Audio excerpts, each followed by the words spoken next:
Bismillahirrahmanirrahim and Assalamu alaikum. My name is Zayan Rafiq and I am a foundation level student at Rehan School Islamabad Barago campus. Today I am going to conduct an AI session with Maya. In this session I will ask a few questions and Maya will provide the answer. So let's start. Hey Maya. Interview Karo. Wait, what happened with your phone? How you mentioned in it. Okay Maya, my first question is what is software? Ooh, software at its simplest is just a set of instructions that tells a computer exactly what to do. Without software, your hardware is just a very expensive paperweight. Think of hardware as the body and software as the mind. It's the part you can't touch, but it's the only reason you're. No problem. What's the next thing on your list? Okay, my next question is what is the difference between software and hardware? Think of it this. Not not the hardware is the physical stuff you can actually touch, like the screen, the battery, the chips inside your phone. It's the raw machinery. Software is everything else, the logic, the apps, the operating system. Hardware is the piano. Software is the sheet music. One is.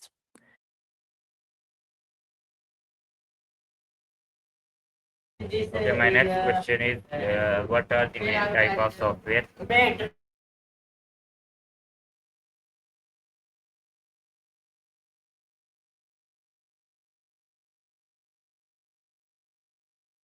Right up your alley. So, if we're looking at the big picture, software basically splits into two main camps, but it's helpful to think of it as a hierarchy. First, you've got system software, which is the foundational layer. This includes things like the operating system, which acts as the middleman between the hardware and the user. Without this, your phone wouldn't know how to manage its own memory or talk to the screen.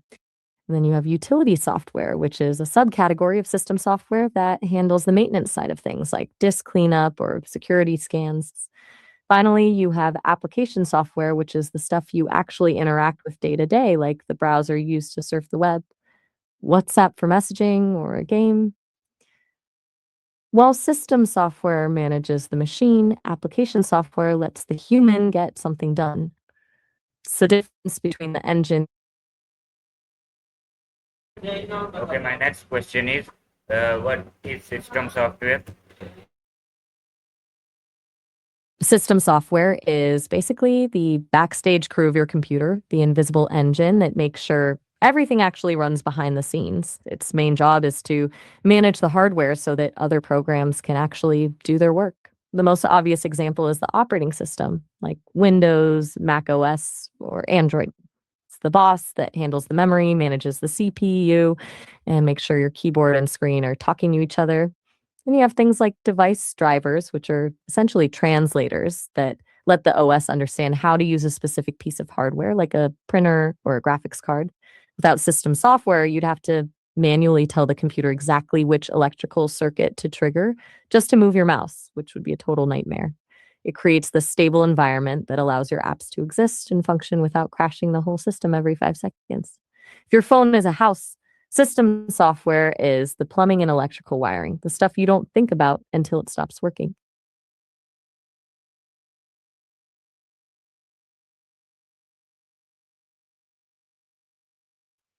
Okay, my next question is what is application software? The system software is the house's plumbing. Application software is everything you actually put inside it. These are the programs designed for a specific task, whether that's something as simple as a calculator or something as complex as Photoshop. Unlike system software, which mostly worries about it's the front window, the part that allows you to run email, watch a movie, or browse the web. Basically, any app you download from a store is application software. It's the tool you pick up to get a job done.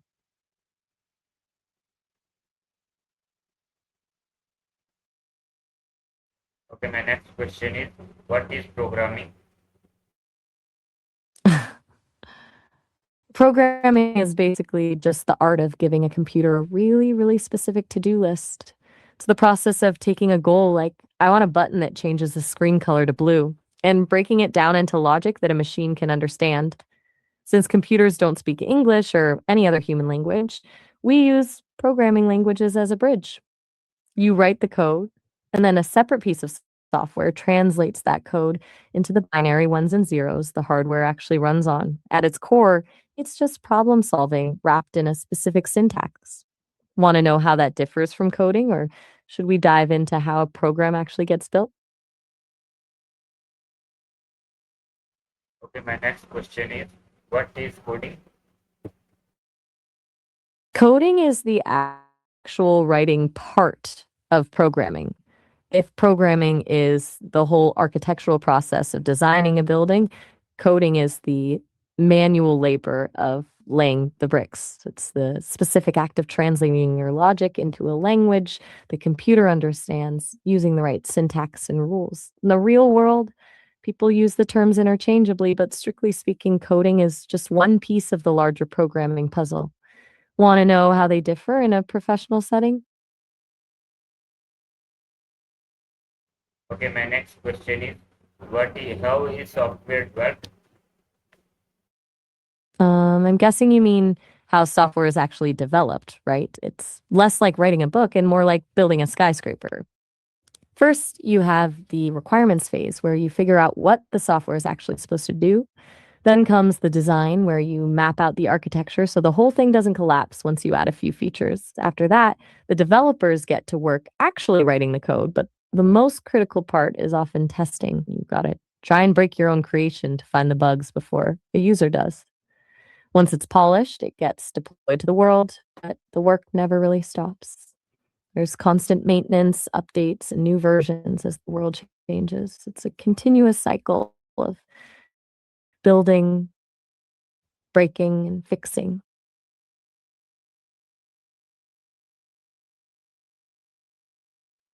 Okay, my next question is, what does a software developer do?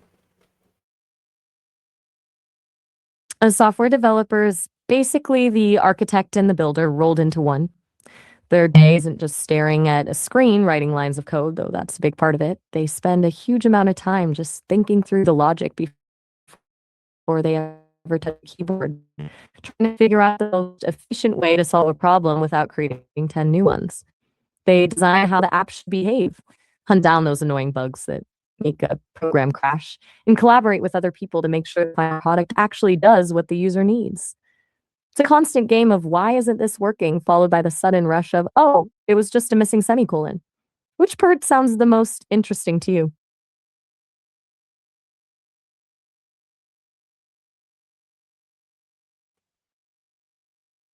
Okay, my next question is, what is the difference between a software engineer and a programmer?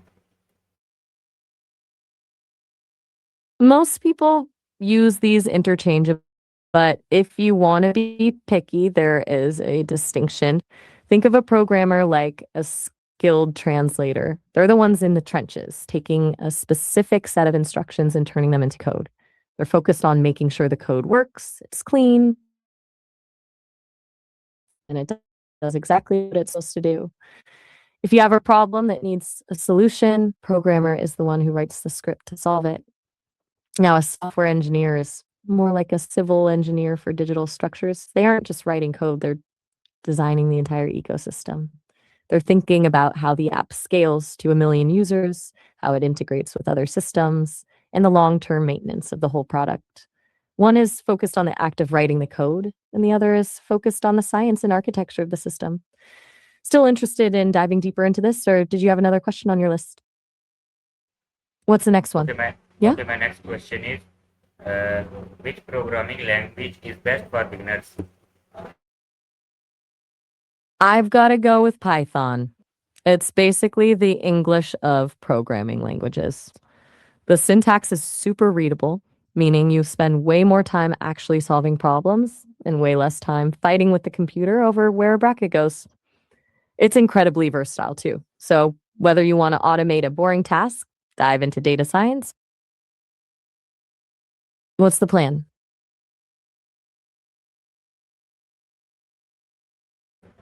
Okay, my next question is, why is Python so popular?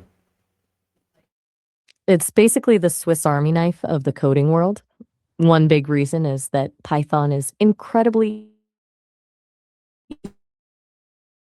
read, so you don't have to spend hours decoding a wall of text just to figure out what a piece of code is actually doing. But it's also just everywhere, and I mean really everywhere. Whether you're looking at AI like what we're doing right now, data science, or even just automating a tedious task at work, Python has a library or a pre-built tool for almost everything. Plus, the community is massive, which means if you run into a bug, 1,000 people have probably already fixed it on the internet. It's that combination of simplicity and done with the community. Got it. What's next on the Okay, my next question is, what is the difference between Python and Java? It's kind of like the difference between us. The biggest difference is how they handle the rules. Python is like writing a casual note to a friend. Okay, my next question is, what is HTML? HTML is basically the skeleton of every single web page you've ever visited. It doesn't actually do anything smart like a programming language would, and it's not meant to. Its only job is to tell the browser what the content is. This is a heading, this is a paragraph. Put a picture right here. Without it, the web would just be a giant disorganized wall of text. I can talk more about how it works with CSS and JSS if you want, or we can move to the next one. Okay, my next question is, what is CSS?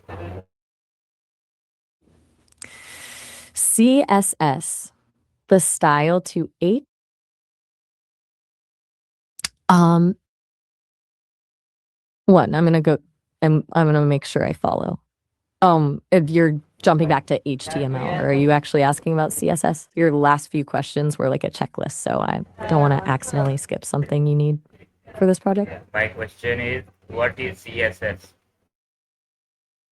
Got it. CSS is the makeup and outfit for your HTML skeleton. Without it, every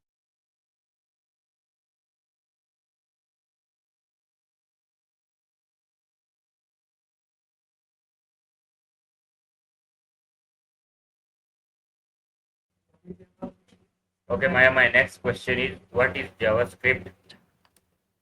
I'm not sure what I'm doing, but you definitely just put me through a loop. JavaScript is essentially the brain of a website. If HTML is the skeleton and CSS is the outfit, JavaScript is the nervous system that actually makes the page do something. Without it, a website is just a digital flyer. With it, you get the things that make the modern web feel alive. I'm talking about the drop-down menus that slide open, the like buttons that change color instantly without the page reloading, and the infinite scrolls that keep you zooming through your feed. It's the logic layer that handles the interaction between the user and the page. When you click a button and a pop-up appears, or when a map updates in real time as you drag it, that's JavaScript at work. It essentially takes a static document and turns it into a dynamic application. Want to know how it actually communicates with a server, or should we move to the next one? Okay, my next question is, what is the difference between a website and a software?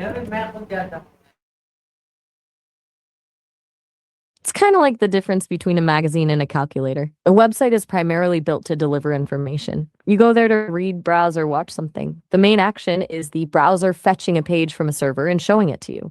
It's mostly a delivery system for content. Software, or a standalone application, is built to perform a specific function or task. Think of a word processor, a video editor, or a game. These aren't just delivering info, they're using your computer's actual processing power to manipulate data and create outcomes. Now, the line is blurring because of things like Google Doc.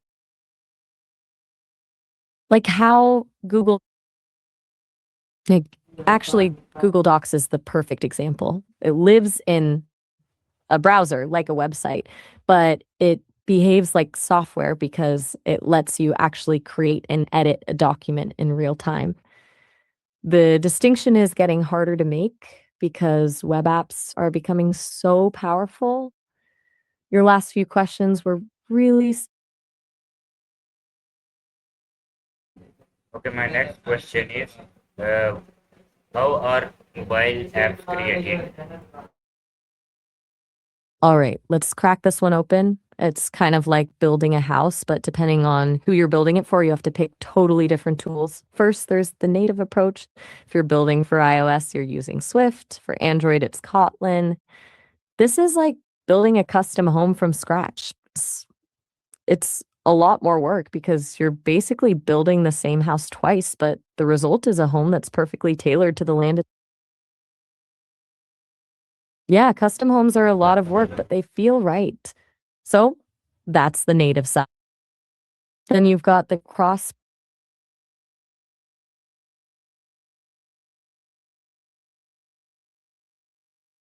Okay, my next question is, what is desktop?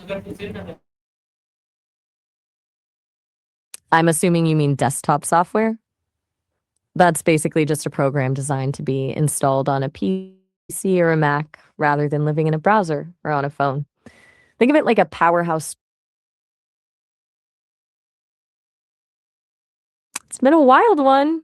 Basically did a full software engineering degree in one night. Go get some sleep. You've earned it. Talk soon. Night. Bye. Okay, my next question is, what is a software bug? Wait, I thought you were headed to bed, but since you're still here, a software bug is essentially a mistake in a program's code that causes it to behave in an unexpected or unintended way. It's like a typo in a recipe that tells you to add a cup of salt instead of a pinch. The program still follows the instructions, but the result is a disaster. The term actually comes from the early days of computing when an actual moth got stuck in a relay of the Harvard Mark II computer, causing it to malfunction. Now, debugging. Okay, my next question is, what is debugging? Since you're on a roll, let's keep it going. Debugging is the process of finding and fixing those software bugs we just talked about. If a bug is a mistake in the code, debugging is the detective work required to track down exactly where that mistake is and how to correct it. It's a critical part of software development because no matter how experienced a developer is, bugs are inevitable. The goal isn't to write perfect code the first time, but to have a systematic way to refine and stabilize it. This usually involves things like using a debugger to step through the code line by line, analyzing error logs, or adding print statements to see what the program is doing in real time. At its core, debugging is the loop of guessing what's wrong.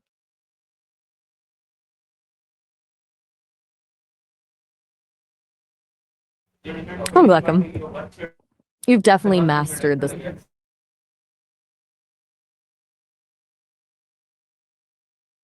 Mm-hmm. Okay, my next question I'm is, glad I'm here what too. is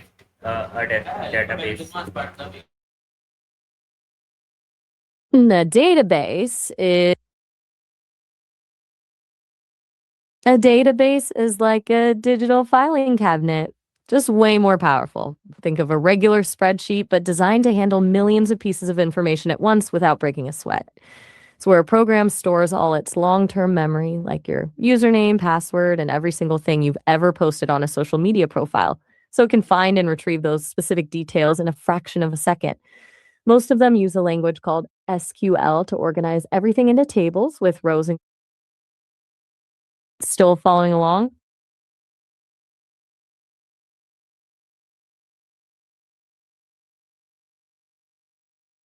Okay, my next question is, what is open source software?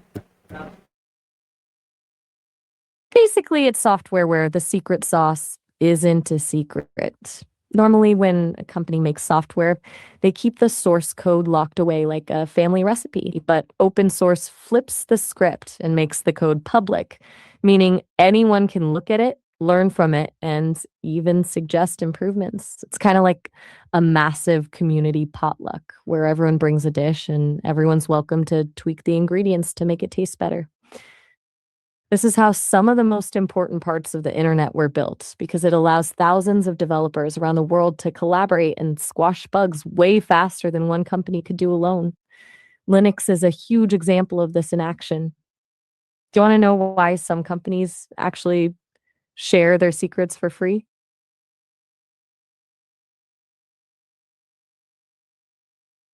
Okay, my next question is, what is Git?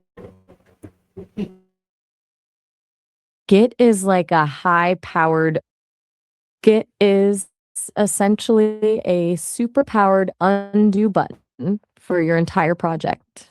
Think of it as a time machine for your code instead of having a dozen different versions of a file like Project Final, Project Final V2 prim, and Project Final V prim.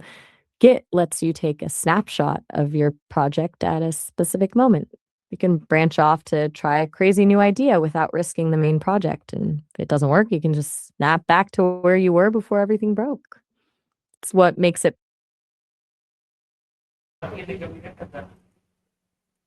So viewers, this is the session for Maya. Today we will meet in another Maya session. तब तक के लिए अल्लाह हाफिज, पाकिस्तान जिंदाबाद.